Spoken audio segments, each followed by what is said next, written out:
भूतिया हवेली का रहस्य गहरे जंगल के बीचों बीच एक पुरानी हवेली थी जिसे लोग कालिका हवेली कहते थे। कहते हैं कि वहां जाने वाला कभी लौटकर नहीं आता। गांव के बड़े बुजुर्ग बताते थे कि सालों पहले वहां एक तांत्रिक रहता था जिसने काली विद्या से अमृतत्व प्राप्त करने की कोशिश की, लेकिन किसी कारणवश उसकी साधना अधूरी रह गई।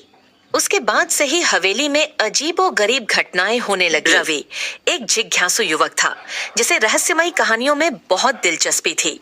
जब उसने हवेली के बारे में सुना तो वह बिना किसी डर के वहां जाने की ठान ली।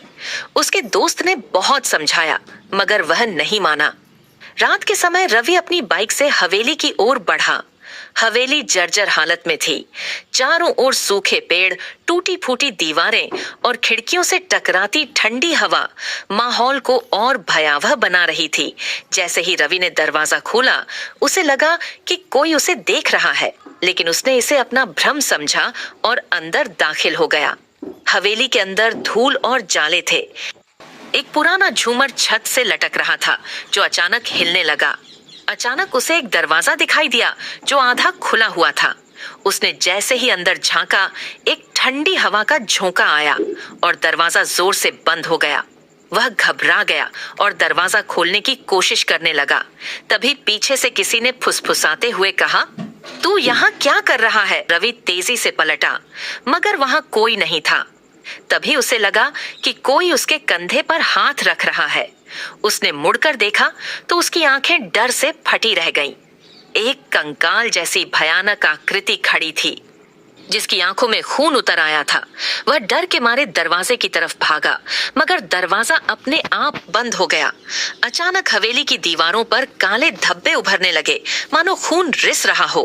तभी एक कर्कश आवाज आई, तुमने मेरी साधना भंग कर दी, अब तुम भी मेरे जैसे बन जाओगे। रवि चीख पड़ा मगर उसकी आवाज दब गई।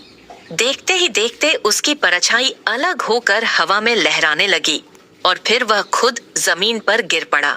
उसकी आंखें खुली की खुली रह गईं, मगर उसके शरीर में कोई हरकत नहीं थी। गांव वालों ने अगली सुबह रवि की बाइक हवेली के बाहर देखी। जब वे अंदर गए तो उसे फर्श पर पड़ा पाया। उसकी आंखें खुली थीं, मगर वह निहस्पंद था। डर के मारे कोई भी उसे छूने की हिम्मत नहीं कर पाया। तभी एक बूढ़े साधु ने कहा, यह अब हमारे बीच नहीं रहा, मगर इसका शरीर जीवित है। आत्मा इस हवेली में कैद हो चुकी है। उस दिन के बाद जो भी हवेली के पास गया उसे हवेली से आती रवि की डरावनी चीखें सुनाई दी। कहते हैं उसकी आत्मा अब भी वहां भटक रही है, उसी तांत्रिक के चंगुल में। क्या तुम हवेली के अंदर जाने की हिम्मत करोगे?